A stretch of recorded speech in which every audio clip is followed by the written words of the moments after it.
Hi and welcome back into this channel, and thank you so much for clicking into this video.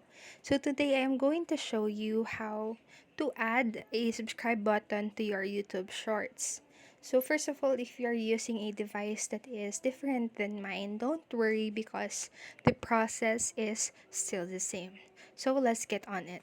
Whenever you go to your own YouTube Shorts here on YouTube and you cannot see a subscribe button or the red subscribe button on your screen, so what you can do is uh, first launch your YouTube app on your device and then go to your profile here on YouTube. Just click on the Google icon here or the Google account icon here on the upper right part of your screen, just like that.